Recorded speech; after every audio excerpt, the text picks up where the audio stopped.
Let me set the record straight for a minute. Hate, I get it. Say it. I want to know if he's bunking up with Tyrrell, and if he's the big spoon or the little spoon. I think he'd be a little spoon just out of principle, because Tyrrell's kind of, he's got the elderly gravitas. Envy, hit the peanut gallery, they all jelly. Yeah, and that's true. And using those key stats, they are the key things that we've used to pick out our emergency match. I don't appreciate the laughing, because I recognize how fumbled that was, and I lost my train of thought. But anyways, back to the emergency. No.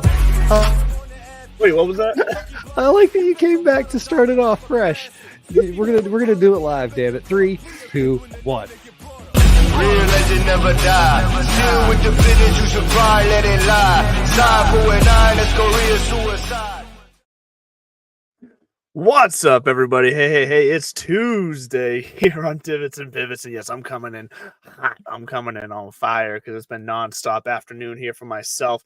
Regardless, I'm Andrew LeDuc, a.k.a. Mr. Mal. As I said, this is Divots and Pivots. This is That Sports Podcast Network, and to my, my left today, it is Bud Copeland, the chief of morale himself. Bud, I see you rocking all the Boston gear right now with the t-shirt. How's it going, and are you paying attention to the Celtics? Is that why you're wearing it?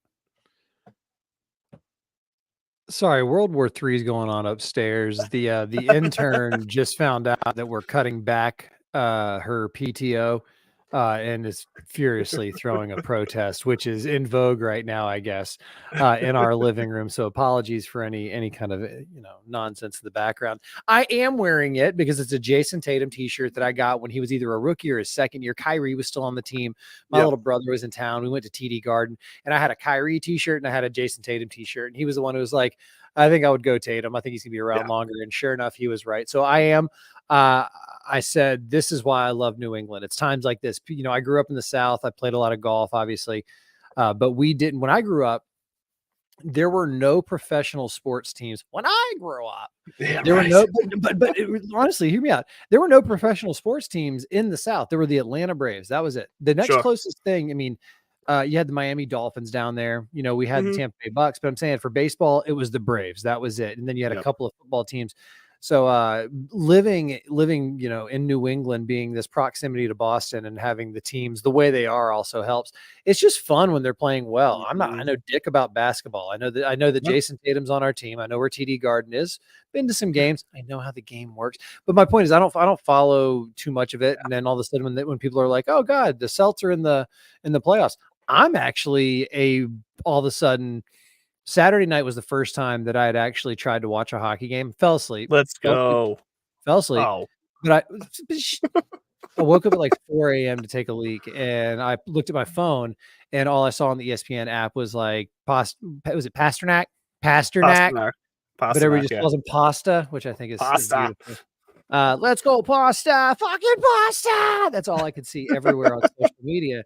And when I watched the clip, now, fun fact, there's a little bar underneath TD Garden that is right where all the trains come and go. And it's had various names over the years, but it's basically just that. It's just a little bar and some stools off to the right when you're looking at all the train tracks. And it's really not a bad bar, honestly. It's a little gem. It's beautiful. Shout out Trina and the team there, because we my wife and I became really close friends with them when we both moved here, and we're like shopping around for jobs, and she was interviewing all the, for a couple of weeks. So she would sit there after her interviews and wait for me to get off work. And then we just kind of became friends with them. But I remember being there for some big games and hearing it explode upstairs. And all I could think was like, that house sounded like it was about to fall down. And with all the talk about Bruins going to Bruin and all the New England dads out there just fucking saying, here we go again, fucking knew it, they're going to blow it. Then all's right in the world. The Maple Leafs lose again. Eisenhower was the president last time they won, this whole bit. And it was kind of cool. It was a vibe. It was a moment. I'm here for it because, as you can see, I'm just kind of bridging the gap until pipe down, Junior, until PGA Championship starts in a couple of weeks. And we do have one hell of a golf course and preview this week. Pretty solid field. Pretty nice little addendum there going on over in Myrtle Beach. We'll take a couple of minutes and peek over there and see what's going on at the self-proclaimed home, fucking home of golf or whatever, world golf destination. I don't care. Myrtle Beach is gross. Don't at me. But that's I've never been to Myrtle Beach. You're not missing much. It's a beach resort town. I mean, it does have a glutton of golf courses, but oh my God, buried the lead. But I actually, because I was just saying, it has a glutton of golf courses, but I'm looking for quality because I'm going to the U.S. Open this summer, right? We've talked about this. Yes. The show's gonna be a Yes. lot. And we just booked our tee times for a couple of the rounds that we're gonna play. We're gonna play Tobacco Road, and we got a Mhm. 3:56 p.m. on Wednesday. So we're gonna go play Tobacco Road at sunset, and then wake up the next morning and go to the U.S. Open in the first round. That's gonna be dope as shit. And then after I fly in Monday, we're going straight to Tot Hill Farms. Same guy, Mike Strantz, who did Tobacco Road, did this Tot Hill Farms. It's been redone. It looks fucking phenomenal. So I'm going to fly down. We're going to do that. And then on Tuesday, go to a practice round and just, soak it all in, probably take in the grounds That's mostly awesome. that day, do some people watching. And then on Thursday, get serious about where we want to post up. What do we want to accomplish? Who are we trying to look for? Are we, do we really want, because I'll tell you what, if you've never been to a PGA golf tournament or, a big tournament, I've been to the Players a handful of times, luckily. Mhm. If you're going to get a glimpse of Tiger, it's an investment in your day, not the whole day, but you really kind of have to plan it out 45 minutes, sometimes an hour ahead, and figure out, it depends on how much you want to get. Like my roommate and I, one year, before we were married, we used to go and we would camp down at Anastasia State Park in St. Augustine, which is about 45 minutes south of Ponte Vedra. We'd camp down there, and then we would wake up and we would go to the tournament. And it was the first or second year we did it. She's like, I want to see Tiger. And it's like, yeah, me too. I mean, welcome to the club. But we figured it out. We figured out where his group was. And so we positioned ourselves right when he was coming off of 8 green in the walk to 9T at TPC Sawgrass on the stadium course. And we just sat there chatting up one of the ushers for a while. And it was the person we noticed who was their entire job for 5 days was to take this little rope, unclip it, open it, let the players walk through, clip it, shut the people. And that was all they did. So once we identified that was the person and that was their job, we just said, where can we stand that you're not going to tell us to move any further away when he comes through? And we even said when he, it's kind of like when they talk about Mike. Everybody knows. Or Kobe, when him. LeBron's still LeBron, but that's neither here nor there. And they told us, and we sat there, and sure enough, here comes, we could hear and feel the crowd moving in anticipation, people trying to catch up and this, that, and the other, and just reaching their hand out and getting ready. And it was kind of weird because we were also positioned perfectly to then just turn around and take a few steps and be on the 9th tee box and kind of have direct access to see him tee off. So you have to invest some time, and I don't think we're going to do that. I think we're going to try to find some storylines. It's going to be the first round, so everybody's going to be there. Thank goodness. Who won't be there? Taylor Gooch. Taylor Gooch. All right. Before we get into the news, and, because we're talking US Open, not PGA. I was talking about the US Open. Wait a minute, I'll back that up. I'm sorry. Hang in there with me, folks. I'm a little jacked up. Like I said, we're trying to avoid a full-blown nuclear meltdown upstairs. We're talking more 3 Mile Island than Chernobyl. We're not gonna have to shut it down. It's just gonna be really fucking scary for a while. So my opening thought is, this is why I love New England. It's all encapsulated by, I don't know the handle exactly, but it's New England Dad. I don't know if it's like New England _dad or whatever it is, but at New England Dad, whatever, on Instagram.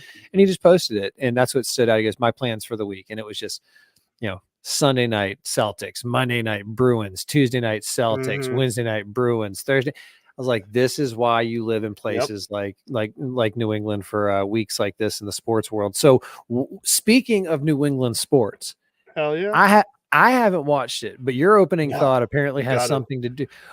My roommate started it last night, and Old Man River fell asleep. I don't know. I think I saw Nikki Glazer.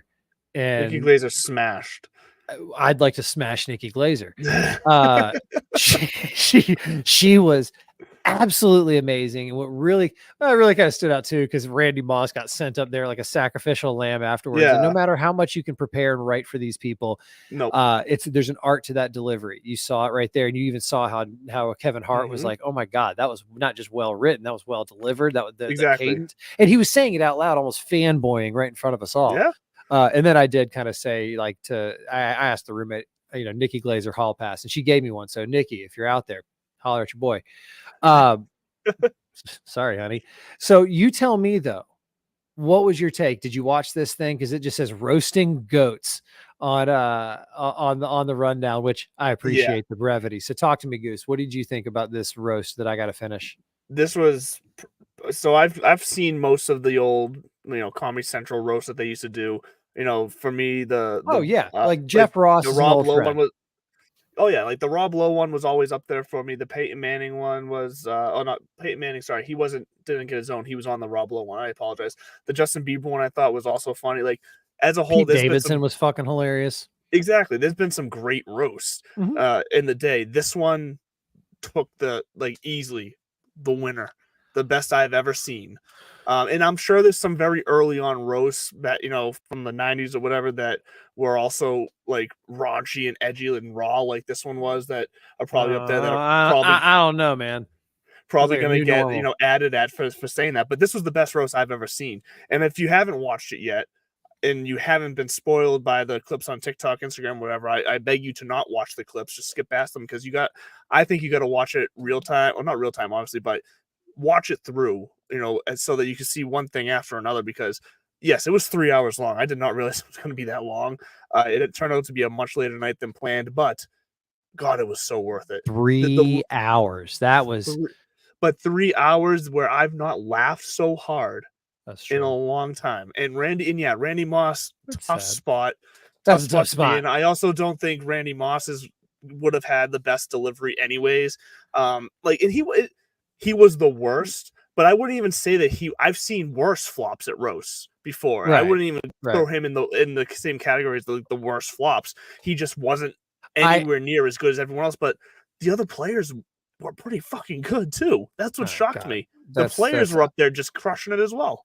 And I mean, everybody had their shit written for them anyway, because that's how that kind of stuff works. But to like your point about Randy, the deliveries were good though. And that's what it was. And I think if they would have let Randy go up there, and if they would have said 5 minutes, go bust his balls, everything you wish you could have said in the locker room, all that kind of stuff. Because for Julian Edelman, he's having a whole second career in media. We're seeing it, podcasting. He's everywhere. He's going to be in that. Sure. Somebody, Spotify or somebody's going to sign him to a big deal, or ESPN or somebody is going to get their hooks into him. Not ESPN. He's not that kind of guy. He's going to stay kind of solo. But anyway.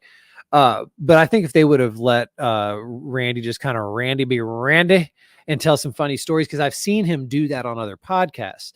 And that's the thing, though. However, a roast has a specific model format. Yeah. And to this thing, it was 3 hours long, so it was a fucking marathon, but also they're smart. It has been sliced and diced and clipped, and now it is out there on the social media, on the TikToks and everywhere else. It's so many good clips from it. It has invaded, and now and it's golf is going through this with Liv, and I'll get to that in just a second. By the way, when you say like you've been watching this forever, me too. I mean, but the thing about the Friars, the roasting goes back to the beginning of the 1900s. It was the Friars Club in New York City. It's a private club, and they would just kind of, mostly it was real estate moguls and people, and it was kind of that way of when the king allows the court to kind of make fun of him for a day or her, that kind of thing. Yeah. That's what it was. Come roast me, and then haha, because we all know that I have more money than you. That kind of thing. Right. And that's what last night was. It's Tom Brady. How can you make fun of a guy? Oh my God, you're making fun of me for leaving one hot actress girlfriend to go marry a supermodel, and oh no, after I divorced her. God knows what kind of work that man's getting done right now, and you know what I mean. But so it was cool to see this kind of be revived. I do think that this is Netflix. They're going to hopefully do 3 or 4 of these a year, and that way they get enough content out of them. They let them breathe. Next one up. I don't know. I mean, who would you really want to open yourself up to on this? And I don't know if I couldn't handle be roasted. Tell you right now, don't roast me. I couldn't either, and that's why it takes a special type of person. But even though I was wildly entertained and loved every second of it, I still left a bit upset. Not because of any of the jokes, not because anybody went too far. I thought it was perfect. I am fine with the edginess and the rawness. I was upset as a Patriots fan. I was upset at the Patriots, Robert Kraft specifically, because what I saw. Because this was like the real first glimpse we got to see at Bill, Brady, and Kraft kind of all in one space. Bill did great. And Bill did fucking awesome. I love seeing that side of Bill. It was great. And he did so good. He did so good with McAfee on the draft stuff. Yeah, so it was great to see Bill like that. He's making the rounds, and it's great. It was great to see him and Brady both take, jabs at each other and laugh about it. Like that for me was awesome, because what that showed me was that they have kind of, for lack of a better term, kissing made up. Like, I don't think they're best friends or they're hanging out or anything, but I think they've both come to the point where they realize we didn't agree on a lot of things. We had some difference in opinions and it didn't end well, but we can put that aside, move on, and poke fun at it now and just get on with our lives and realize that we were two of the greatest to ever do it. We did it together.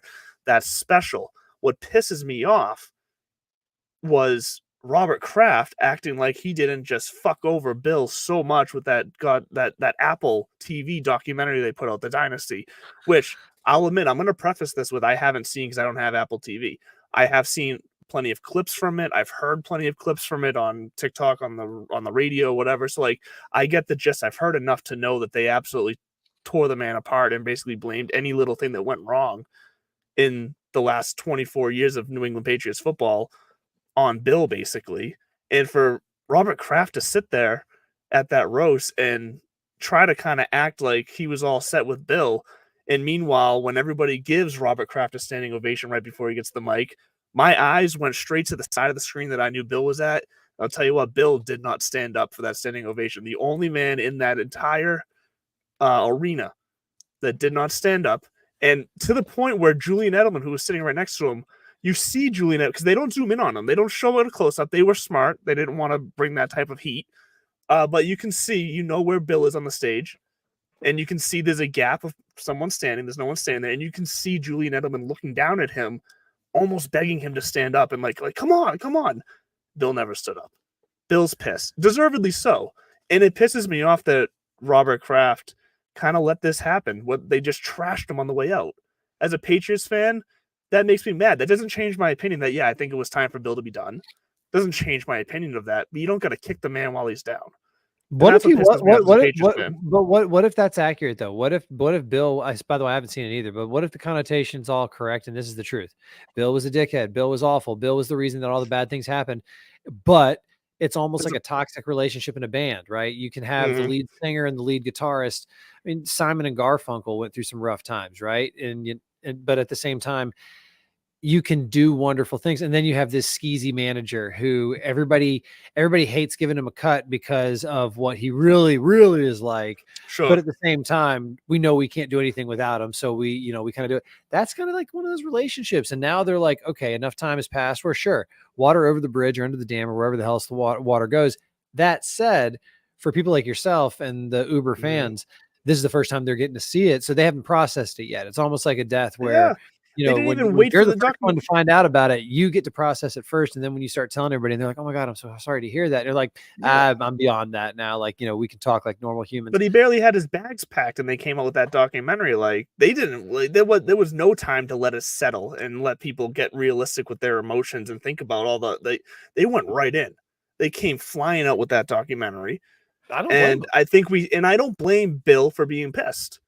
I don't blame Bill for taking it personal because I think it's an unprofessional, fucked up way to go about it. And I don't like that Robert Kraft and the Patriots organization as a whole. You're really bothered. That was a big takeaway.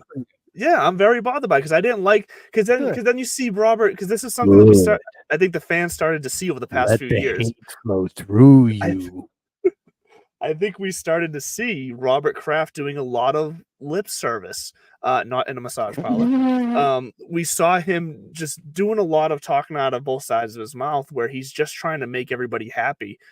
And he can't have it both ways. He didn't own the fact that he threw Bill under the bus. He tried to act like he didn't. And that's what bothers me. Don't act like he didn't do it. Poke fun at him, whatever, but don't go over and try to act like, praise him at the same time. You just came out with an 8-part documentary that trashed the guy. Like, just be real and own it. I don't want to see the fakeness. I'm done. Thoughts and prayers to Ben Coles. Status check on our boy. If you missed out this weekend's Byron Nelson, the CJ Cup Byron Nelson, which I went back to back in my league, in my whatchamacallit, nice. the fantasy league. Did not win the individual quota. Shot even par. But I just missed too many putts between 5 and 10 feet, whether it was to convert an up and down or to convert a birdie. And literally looking back at the round, there's about 4 strokes that made the difference between me and the guy who won. But the guy who won is also a legit plus 1.2 handicap PGA teaching, certified pro. He just happens to play in this league, and he's not always there, but he was there. I don't know what he shot, but he was plus 10 on his points quota, so he definitely went low. So I got my work cut out for me, but I look forward to that. But Ben Coles, guy leads. I don't even know his story. All I know is that he was leading the entire day Sunday, and I thought he had it wrapped up. And then I watched. That was the only hole I watched, was the 72nd hole. And if you missed it, basically what happened was Ben Coles bogeyed and Taylor Pendrith birdied. It was a 2-shot swing, and Pendrith gets his first win on the PGA Tour. This is gonna be one of those weeks where I don't think you're going to see a lot of people kind of going, oh, it lacks juice and all this kind of stuff, because of what we have back to back with Quail Hollow and the PGA with a little side dose of the Myrtle Beach. But it is worth noting that Taylor Pendrith, finally broke through. Shout out to the Canadian. I know you've been a big Taylor Pendrith. You like all the Canucks when it comes to this. I've never really put that together, but now that you say that, fuck, you're right. Well, that's because you're half Canadian, being from New Hampshire. That's what my buddy, my best friend down in Atlanta, he basically, that's what anytime I was up here in May, he's like, how's Canada? I'm like, God, you fucking people. It's not actually that close. Not that anything wrong with Canada. I enjoy my friends to the north. But so we also have the Myrtle Beach Classic going on. First year of this PGA Tour event. The only kind of, the only real thing of note here is professional golf is going back to Myrtle Beach for the first time in like 30 years. It's not like it was a hotbed before. It wasn't like a big tournament, but the fact that they do have so many golf courses and they don't have a professional event was kind of weird, I guess. This is the one where you had the Monday qualifier with the YouTubers, both the Matt Atkins, or I think it's Matt or Michael Atkins, whatever. I think Atkins, it's Matt. Matt Atkins won. He outlasted one of the Bryan brothers, but that Bryan brother also got his sponsors invite. So, and the names of the other folks who are playing this week over there are not. I mean, here's the thing. This is why when we do get into the live here in a second, because we're going to get into the live, you can't discount the depth of the PGA Tour. I mean, this is the side dish, and you still have folks like Eric Van Rooyen, Bjorn Olesen, who is a sleeper to be a Ryder Cupper next time around. Robert McIntyre, who was a Ryder Cupper, Ryan Fox, Joel Damon's there this week, JJ Spahn, Kevin Kisner, Nico Echeverria, Matt Wallace. I mean, so this is still kind of, it's the side names over there. Yeah, this is a little, I think this is kind of, I would put this above the Barbasol or the Barracuda any of the other Bermuda Triangle golf tournaments. A lot of the guys in this Myrtle Beach field are guys that we see on most weeks on the PGA Tour. I mean, Party Marty and the Lanto Griffin's in there, Sam Ryder, like this, Joel Dahmer, like this. Yeah, this is a decent field for a secondary event. Yeah, so enjoy that if you consume it. I'm sure there's some pretty good sports betting going on there, because you can bet on fucking anything. I heard an ad on a podcast for a betting platform that only does political betting. Like basically betting on election outcomes and like ballot initiatives and shit like that. Careful. Wild. I might have to get into that. Look out for Boudreaux's second little side podcast coming in. All right, cool, great, grand, wonderful. The Myrtle Beach is happening. Good for them. On to live. Yes, and kind of what we said at the top. I would like to first say that let's start at the top. Goocher got his invitation to the PGA. Your thoughts? Well, first, I think you nailed it on your reel this morning. It's time to show up now. Like, don't be pissing and moaning and looking for asterisks and say you should have got an invite, and then when you do, go out there and miss the cut. I mean, he's got to show up. And look, I think Gooch has it in him. I think he could easily go out there. Like, I feel like he's the type of golfer that will be aware of that, and he's going to show up with his A game. And I would expect a pretty decent performance out of him, honestly, this week. But if he misses the cut, then shut the fuck up. It'll be next week. He plays on the Live Golf Tour. He is not playing this week at Quail Hollow. Next week. Sorry, you're right. Next week. I'm being a dick. I did say this morning at this Buds for you FORE out there on the Instahams. I did say this morning that it's put up or shut up time, and I'm rooting for the guy because I do think the story would be great if all of a sudden, because eventually the train comes off the tracks. If he wins the PGA, great. What's next? The beauty of golf is you're never satisfied, and there are so many good golfers out there. What we're seeing from Scotty Scheffler, to put it in context, is nowhere near what we saw from Tiger or Byron, or some of those other kind of great runs. It's something unique, and we'll see what it is when it ends. But Taylor Gooch, good for you, man. I mean, he when they were talking to the players, I think what he's doing. Obviously he's winning enough money. He doesn't have to worry about that. And so he's comfortable where he is. And maybe that's the point is some of these guys, they don't want to do the song and dance of the PGA Tour. All they do want are these, few cracks. Great. Okay. You're gonna have to finish in the top 25 or whatever it is, or top 10 to get invited back next year. There's a lot of these and I think that's be it. You have to continue to survive once you get your foot in the door on the majors, if you're going to go play on the side here, and you're not going to take advantage. He stopped really playing on any of the Euro Asia tournaments. And then when they were at Shanghai, Singapore, wherever the fuck they were recently, in the presser of Smash Golf Club, which, by the way, Nikki, call me. They were asking the guys, Brooks, you're obviously in. Jason Kokrak and Graham McDowell, are you going to be, to the rest of the guys, you can be playing in U.S. Open and Open Championship qualifiers? And, Graham, who's a U.S. Open champion, he won at Pebble Beach back in 2010, but obviously that exemption ran out a couple years ago. He said, yep, I'm signed up for this one. Jason Kokrak's like, I'm signed up for this one. Taylor Gooch, no. That's just it. And I do kind of think, all right, lean into it. And the PGA of America, shout out to them. That's kind of why I'm wearing this today. Southern Hills a couple years ago, loved that JT's big win, which I like him here at Quail Hollow this week. That's where he won his other PGA, but that's neither here nor there.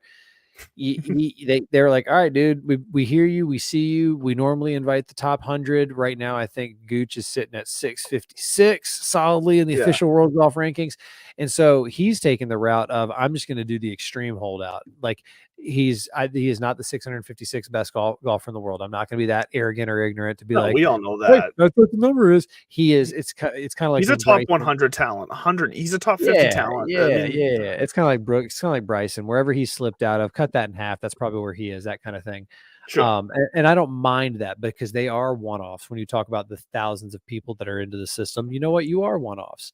Yep. So Gooch is getting that invite, put up or shut up time. And if he does win, like I said, man, I would be selling the hell out of some merch with my name on it. And I would have one of my O's be an asterisk.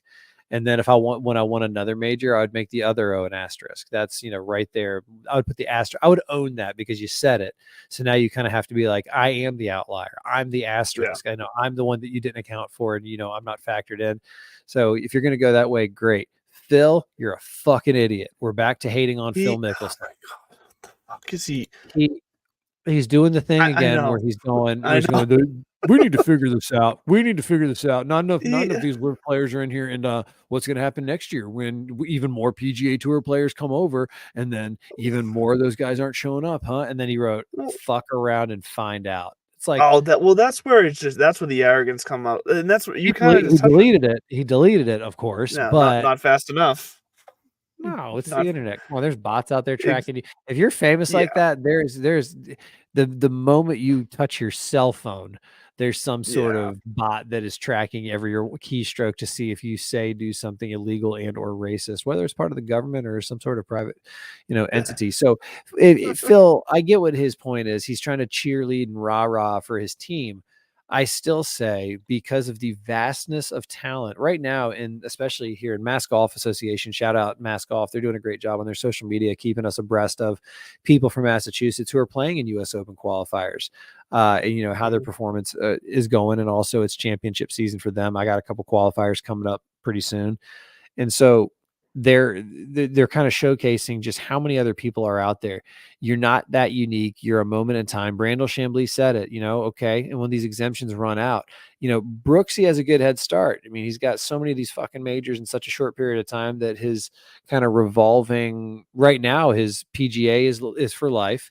And he's got the next 5 of the other 3. And like DJ and Phil and those Masters champions, if you've won the Masters or the PGA, lifetime invite. It's a pretty. They're sitting fat and happy. So for a guy like Gooch, he's in a tough spot. He's got to convert. For Phil to be out there going, more guys probably are going to jump ship. It's not gonna. You're not gonna create the next big competitive thing this way. It's just the law of large numbers, dude. You have a closed shop, 60 guys, and it's entertaining and it's good quality golf, but it's niche. It's almost like some micro brew on the North Shore being like, we're gonna take down Anheuser. That's what's gonna happen. They just don't get good beer, Well, and it's right. It's fine for him to assume that more guys will jump it, because I think that's just the way the system is going to roll. What else now. is he Guys are going to jump back and forth. It's what he's going to say. but he assumes it's always going to be like the top 5 in the world, or like 2 or 3 of the guys in the top 5 of the world, and that's just not going to be the case. Like he's out of touch with reality. Especially now that a lot of those guys just got a slice of equity in this new for-profit entity. Yes, exactly. That's the other kind of like I think that is the PGA Tour's way and attempt of basically, I don't know what I'd be curious to find out, are there strings attached? Like if you jump ship to live, you forfeit your equity. I mean, I'm super curious. I doubt it. Some of these guys who are getting one-time payouts like Tiger and those guys are getting these $1 million, $100 million payouts over the next few years for their loyalty. That's kind of like the bonus plus here's your slice of the pie. I don't see, it's the rumors right now are that Victor Hovland, because he's been so quiet. No, he's just playing like shit. He's not playing, he finished last year, wins the FedEx Cup and goes and raises hell at the Ryder Cup. And then, he hasn't really bounced back. He was one of the hot hands going into the off season. So you just assumed, and he's not there. I don't see him going, all these side comments. You can be dissatisfied with my boss and I had this the other day. You can be unhappy at work sometimes and not that doesn't mean you're looking for another job or thinking about quitting. Everybody has bad days. Everybody has kind of moments, and the leadership fluctuates. I did enjoy seeing an interview with Joaquin Neiman recently. And he was asked about his departure over to live, and he said he called Rory, had a conversation with Rory. He said Rory was very cordial, very understanding, very kind of like, I get it. You got to do what's best for you. Yeah. And he called Jay Moynihan. He called the commission. The commission apparently was not as happy and friendly, but Neiman, to his credit, was like, what do I expect? Like he's got to defend his thing, but I felt like I had to call and talk to him about it. But Phil, I'm so upset by this faux bravado of he leans on the money. You don't know what I. Thank you. I think what we found with the roast recently is we want to see vulnerability. We're not impressed by how much money you have. We're much more impressed if you can be a human being, if you can take a joke, exactly. If you can, and his point. Go ahead. No, I was just gonna say one of the main points he made and what he said here is that the Live Golf Singapore played for a purse more than 10 times the amount of the Volvo China Open and the Volvo China Open had guys qualify for the PGA Championship, but Live didn't. Like, okay, yeah, sure. You had a corporation throw a shit ton of money at this event to give out to people, but you know what? Someone could show up to Monday Night League and start paying guys, $10 million to go out there and shoot 50 through 9. Doesn't mean they're going to get an invite to the freaking PGA Championship. Like, it's not all about money. You gotta play within the lines a little bit to be able to qualify and to be able to take part in these things. Like, I'm sorry, it just goes back to they created this problem and they're telling the world to fix it. I'm gonna take a shot at the shark, and then I'm gonna give him some praise, and then we can hear from Underdog. First off, you're right. They created the monster, and for this whole thing about them being left out of the majors, and then Greg Norman doing his song and dance and trying to flex on the money and how they deserve these. He just acquiesced and he said we're probably going to move to 72 holes. Why? Because that's what they have to do probably to get these. It's not for the. Yes, it is for bullshit. It's for the rankings. They withdrew their second application, and even if they go to 72 holes, I don't see them reapplying because official World Golf Rankings gave it. We just talked about it the other week. The Clutch Pro Tour, 54-hole tour. It's not about the number of holes. It's about the structure, the relegation, the opportunity, the advancement, et cetera, et cetera, et cetera. Yeah, they want the whole package to be part of it, not just the show. So I think he's an idiot, and I think it's fun for him to watch, on that regard, and fun to watch him eat a little bit of crow about saying maybe we need to go 72 holes. Yes, it's just kind of what we've come to expect. I'm sorry, we're not going to have some sort of competitive basketball league that plays 3 quarters. Not going to happen. You might have 2 halves, which always intrigued me.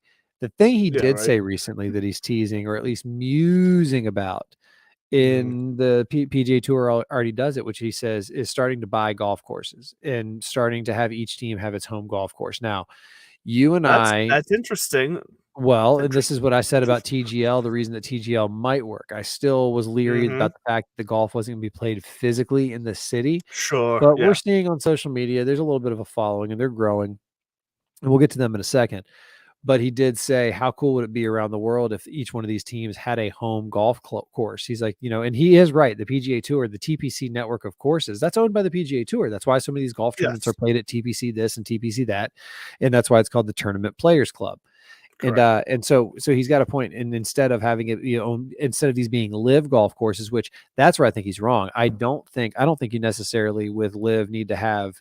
I think you need to have like maybe units, and maybe that's what it'll end up being is live owns the courses, but they are assigned to, or maybe if your team wins, you get to pick your home course. Your team gets together and says, next year we're going to plant our flag here because it's a global tour anyway. That would be interesting, but even though the fireballs are all Spanish, it doesn't mean that they have to be at Valhalla or Valderrama in Spain. Maybe they're like, fuck, we all do really well at this course down in Australia that is also owned by Live. So, and we want to kick out the Aussies, blah blah blah. We're gonna just plant our flag in there. I think that would be a cooler model. Let Live own the 12 or 15 clubs around the world, and every year you have to almost have. That's where the draft comes back in. It's like not only are we drafting players and having this, it's a big deal to pick which is your home course because I can't think of another sport where home field advantage would matter more because a basketball court's a basketball court, a football field's a football field, and on and on and on. Golf, home field advantage is always about the fans. Right, that's my point. So in golf, this is the biggest home field advantage to be able to pick the course. Yeah, I agree with that. And if they do fully, because I honestly can't remember if they did fully go this route, but if they do fully lean into the the teams being privately owned by investors, then no, I say. Idea. Yeah, I say forget. Idea. Yeah, so in my eyes, those private investors, if they're going to be owners of the team, they should be the ones that buy the golf course. Well, it's no different than if Jerry Jones sells the Dallas Cowboys, he's going to sell Jerry's World with it, or not. Maybe he's like, nah, I'm gonna save it. Me and Steven have plans. We're gonna have a birthday party here for me next year. But it's a pretty basic business model in sports to where I could tell. Where the franchise owns the stadium, or at least but what that creates is that creates this drive and feeling of investedness by those groups of people to where all of a sudden they have more of a stake to push this more. Like if it's all sits with the the PIF and Greg Norman and his team of Live that does it all, like they will eventually, as we keep predicting, fade out and dwindle because they got to find the ways to push it forward more and have more and more people buy in and invest in it. Well, that's why Bud's going to save Live again. This is probably the third or fourth time on what are you drinking? Porch Rocker, Sam Adams.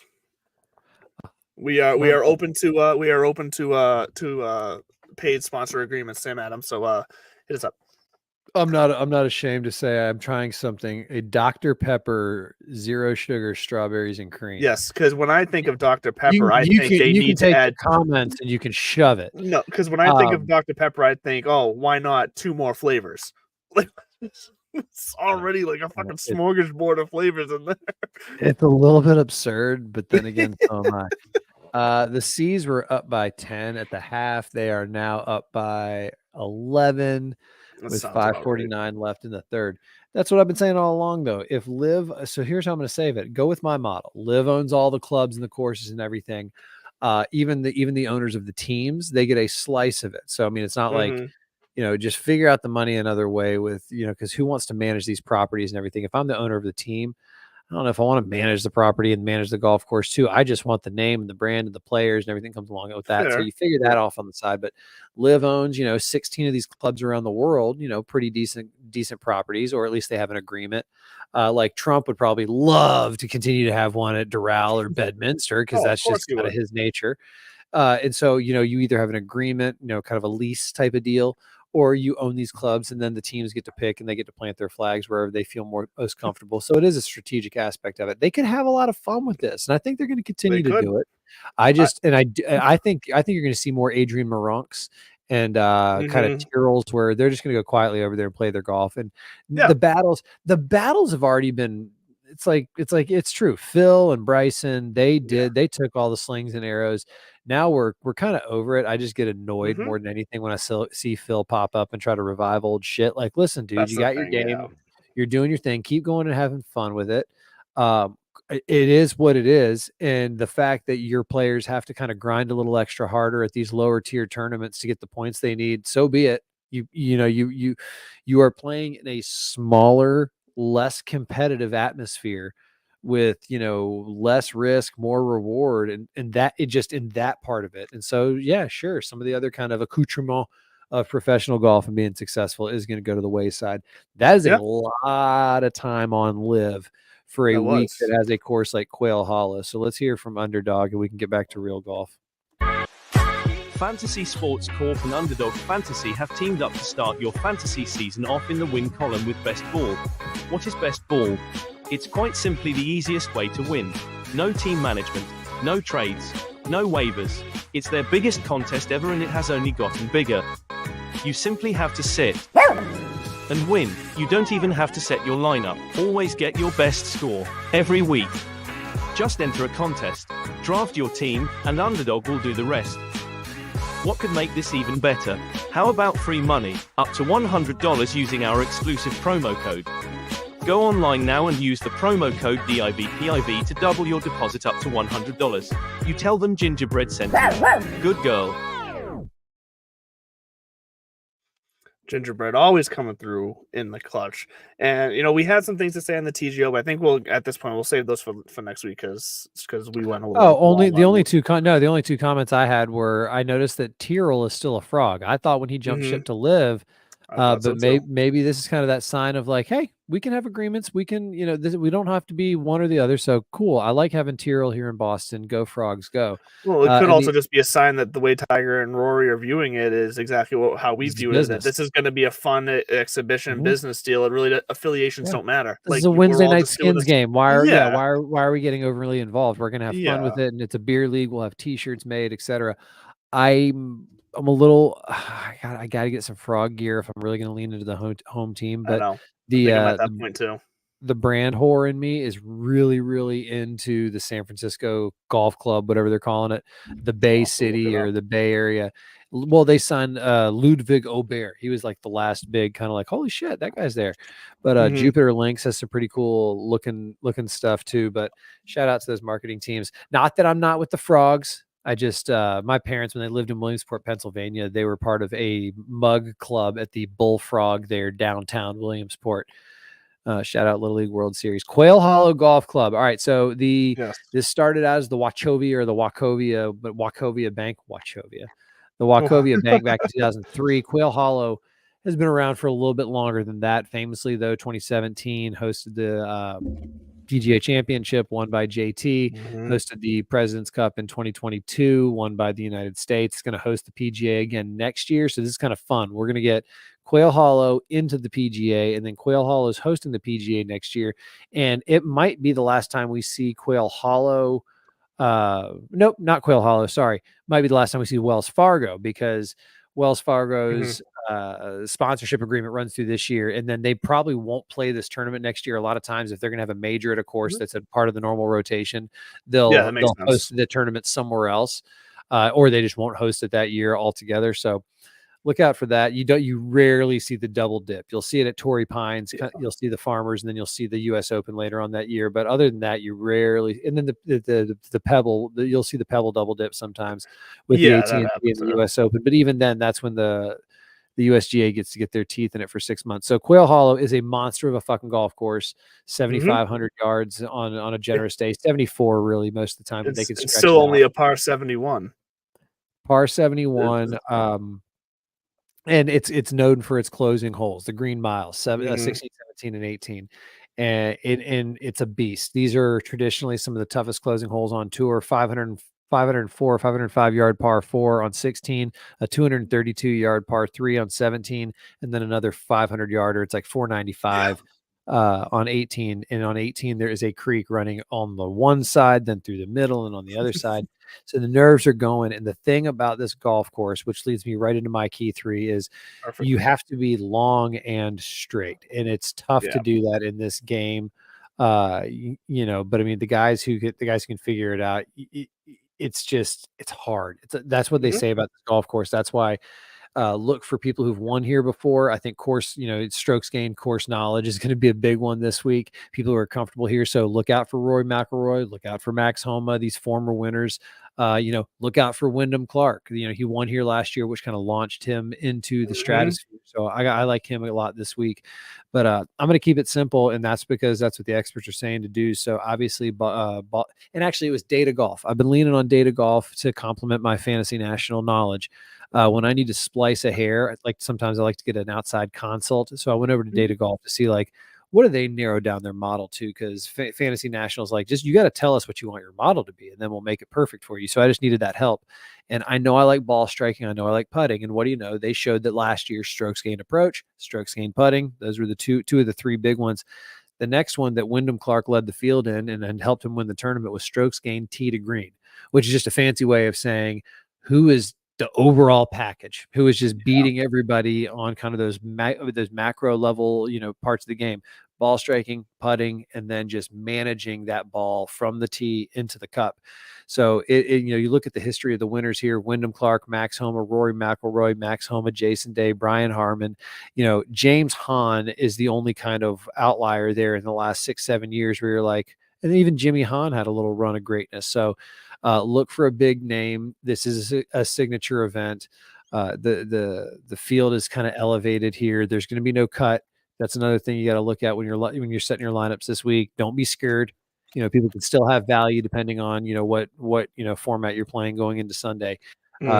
Me, KISS method, keep it simple, stupid. Strokes gained putting, strokes gained ball striking, and then strokes gained tee to green.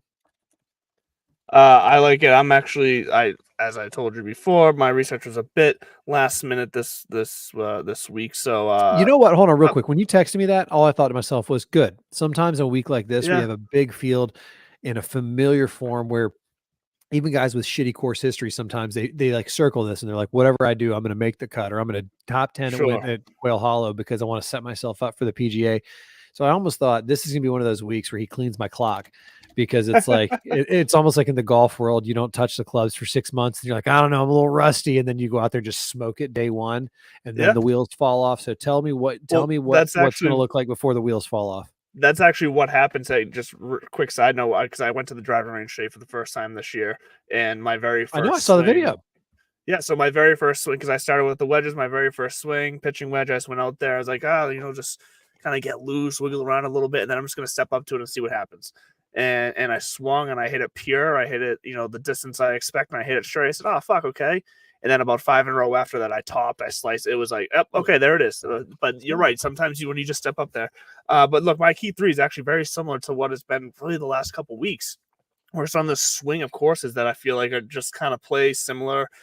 So I'm going approach, I'm going putting, I'm going off the tee, which has been my normal go-to. And then I am going right back to par fours, 450 to 500 in proximities of plus 200 yards, because it's too much of this course once again to ignore. So that's where I'm going for my key three, for pretty much all the same reasons you just mentioned. Now, I did just make some last minute changes to my emergency 9 as we get into these, because I just had a change of heart last minute on a couple of guys that were kind of borderline fence for me. And then I decided, I'm going to switch them in after all, because why not?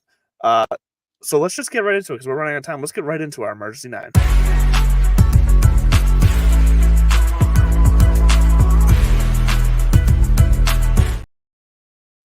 So for me this week, for the emergency 9 for the Wells Fargo at Quail Hollow, I'm going to start from the bottom and work my way up. Number 9, I'm going to go with Tom Hoagie. I've been liking him recently. Number 8, Justin Thomas, for a lot of reasons you said. Number 7, Sahith Theegala. 6, Hideki Matsuyama. 5, Corey Connors. 4, Rory McIlroy. 3, Wyndham Clark. Number 2, Max Homa. Just outstanding course history here. He's won twice. He finished 8th last year.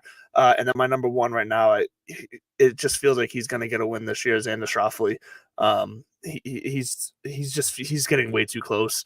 It's going to happen. So he's my number 1 this week. I have a horrifically horrible teenage brain. So when you were sitting there saying, Oh, it's gonna happen. Oh, he's getting so close.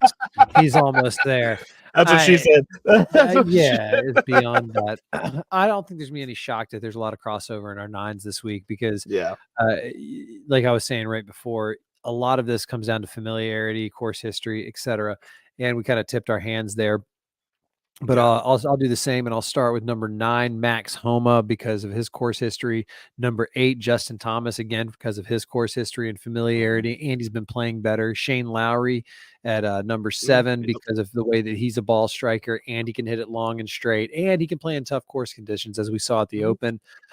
6, Billy Horschel. He just won recently. 5, Rory McIlroy, won 3 times here. 4, Alex Noren, came close last week. 3, Xander Schauffele, for everything that you said. 2, Ludwig Aubert, because I'm going to ride that horse and cash that ticket all year long. And then number 1, Wyndham Clark, defending champ, defending U.S. Open champ. Why not bet him again here this year? Hold on, I want to double check something. Did Aubert withdraw?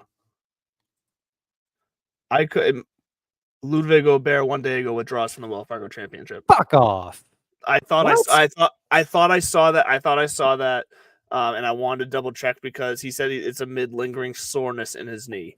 I thought I saw that late yesterday, and I needed to remind myself now that you brought his name up. Off, Barb. This is what happens when I actually go to work for an entire day and I don't spend half of my time checking on golf stats and social media. I'm so sorry to blow your spot up like that. Sorry. You should really, what you should have done is saved that and then let me start him, and then on social media pull this clip and be like, "Hey, bud, remember?" It would have been. You know what? You're the golf is a gentleman's sport. It's a gentleman's game. Yeah, but I just missed out on a very funny opportunity. That would have been great. Fuck.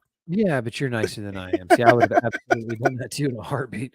So what we're going to do here is we're going to call an audible on the fly. I had this guy in and I pulled him out to actually put Max Homa in at the very last minute just because of the way my rankings are. This guy is higher than Max Homa anyways. Adam Scott is 16th in my ranking, and this is another place that he sets up well for. He hits it long and straight, and I do feel like he hasn't hit Justin Rose territory for me yet, but he's teetering on that where it's like, God, is this their like last gasp with greatness? He seems to show up at Riviera. He seems to show up, at TPC. He seems to show up at places he's familiar with, and nothing's more familiar than the modern, PGA Pro than Quail Hollow. So there's my emergency 9 without Ludwig Aubert. You mentioned your golf swing. I saw you at the driving range. Listen, yes, you look stiff to me, and I mean like your arms straight out. That said, I also remind myself of Bryson and Mo Norman and the people who focus on swing plane alone. And it worked. It actually looked like you made solid contact and everything. I, on the other hand, if you videoed my swing, I would not want anybody to try to copy me because I'm the stereotype of baseball player where it's like, it works. Like, so I'll tell you what I did. Horrific, but it's also like my feet are not always lined up the same. I'm much more of I visualize a line from my target back to my ball, and then as I'm kind of approaching it, that's all I focus on is that line and my shoulders. That's kind of all I worry about, my shoulders and my hips. My feet can be open or closed depending on the type of shot I'm trying to hit. Yeah, so I went into this range session today with kind of a very specific set of things I was trying to. I know I felt very, very sophisticated. I had some specific things I was curious. I like it. Yeah, what were you trying to work on? So I was, because I've obviously spent the winter, watching golf things and hearing people talk about golf and having thoughts like, oh, I wonder if I did that. So I want to try some things out. Yeah, and my biggest problem, I think, in at least last year, was my balance. I've tended to fall back in my follow through a lot,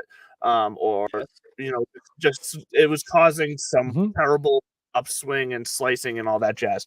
So I was wanting to focus on kind of my weight shifting, and then I wanted to focus on my wrist work. So I paid very close attention and was very purposeful. And you mentioned being stiff, about trying to keep my right wrist stiff in my backswing, just to try to, as you say, control that plane and where that club head winds up at the top of my backswing over my shoulder. So I actually did focus on that a lot. It wasn't fully successful, but it was also trying out a slightly different swing, so it's to be expected. I had a slice issue today, also to be expected first time out of the year.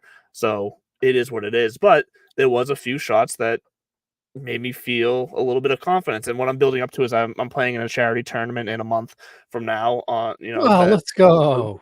With all the guys for the first time that we've all played golf together in a while. So I'm not going to be going out there trying to like crush it or anything and win. I'm just going to be going out there to have fun. But it's going to be. I'll probably get out one time before that. So I just want to be able to feel good still playing golf and not be overly frustrated with myself. So I want the swing to feel good. So yeah, I said, hey, you know what? It's a beautiful day here in New England, 75 degrees or so. It's beautiful. I'm gonna take a little lunchtime range session. Other than the biggest downfall was I was at the end of like the covered area, and at one point, it was an awfully windy day. A big gust of wind came, and apparently there was a big puddle of water on top of this awning, and. I'm setting up over the ball, and all of a sudden a wall of water comes flying off the awning and lands directly on my golf bag. It didn't get me, but I just turned around and was like, what the fuck was that? At least everything's soaked. At least it didn't get you. Yeah. I've been hitting the range a lot recently, and I got to get to the putting green sooner than later. Yeah, got to go visit the in-laws. But what's going on with? Let's find out real quick before we go any further. I just submitted my picks for the other league this week, and so remember this other league, I only get one from each tier, so I can't double up and take Xander and Rory. So I am picking Wyndham Clark as my tier 1 guy. Justin Thomas from tier 2, Shane Lowry from tier 3, and Jake Knapp from tier 4. Jake Knapp. I don't know. I mean, he was up there a little bit this last weekend. He's been, he won. He got that confidence. He's got a big swing too. Oh, he can fucking send it. So that's why if he's on, this is the kind of course where, you got to almost look at a 500-yard. There's a great conversation going on foreplay on Barstool, and they were saying how many 10 handicaps would you have to put up against Scotty Scheffler to beat him on a PGA Tour caliber like championship tournament course setup? And they're like started out with like 10, and then they're like 20, 30, because then they were like, listen, Scotty Scheffler goes up to a 500-yard par 4, and he's thinking driver 9-iron, driver 8-iron. He's like, your average 10 handicap is going. I mean, that 500 yards is a par 5. For those guys, they're going driver hybrid, maybe. They're going driver. The average person drives at 225, 240. Like that's, I mean, which means then you have 260 left. So you're no matter you're what, not even thinking about the green. It's basically it's all you got, and a wedge, and that's kind of the approach versus, and that's to go up and down, which is also why back in the day these scoring differences, when you see some of the numbers that Jack shot back in the day with the equipment that he had, I do think you take a guy with like Jack Nicklaus with his mentality, and I mean, hell, what if Tiger was joining the tour right now? But the reason the tour is what it is and the players look like they do is because of Tiger. He had to be the first one to break through. Right. Best old interview, and then we can hang it up. Is from Tiger Woods, and it just comes up once a year, twice a year. It's gold, and it's Curtis Strange. And Curtis Strange won back-to-back U.S. Opens. He was one of the first Nike golfers in the 80s, and he kind of had a reputation for being a little cutthroat, hard-ass kind of type deal. And he's interviewing Tiger Woods when Tiger first comes out for the Milwaukee Open, and he's like, what's your kind of goal every week? He's like, to win. He's like, making the cuts, great, but well, win is what I'm looking for. And Curtis Strange is like, that's a little, not arrogant, but it's a little arrogant, don't you think? He's like, he's like, second place is pretty darn good for out here. He's like, yeah, second's not bad, but I've always figured why enter a tournament if you're not looking to win. And Curtis Strange just says he'll learn. And he kind of chuckles at him. And then I think it was something like 2 years later, they do a follow-up interview. And the first thing Curtis asked him, he goes, so what have you learned? And then they both start laughing because it's like, okay, I was wrong. Like, you are him and you are here. And we are done. So thanks again for hanging in there with us. We are done, and as always, check out Bud's Instagram every single morning. He puts out his little sit down chat, gives you the wisdom of the day. It's great stuff. And every weekend on Saturday mornings and Sunday mornings, yes, Bud, sorry, at this Bud's for you for. I wasn't trying to tell you. I was telling the people watching. Yeah, no, but you're right. I should have mentioned it. Then on the weekends, Saturday and Sunday, check out Morning Wood with me. It's real lighthearted. I just go out there. It's like about 20 seconds of just something stupid and funny. If you were with me this past Sunday, we celebrated mayonnaise. So. That was good. That was, but I fucked that one up because I posted it, realized I forgot to put something in the edit, quickly deleted it, and then reposted it, and it just like fucked with the algorithm. And I don't think a single person saw it. Quite honestly. But I will say to your point on how long it lasts. Everybody knows that Morning Wood doesn't last that long, but it's enjoyable while it's here. So check it out on the weekends. So check it out every Saturday and Sunday morning on TikTok and on Instagram, Facebook, all the jazz. I'm Andrew LeDuc. This is Bud Copeland. We're Divots and Pivots, and we will see you next week. And as always, stay classy.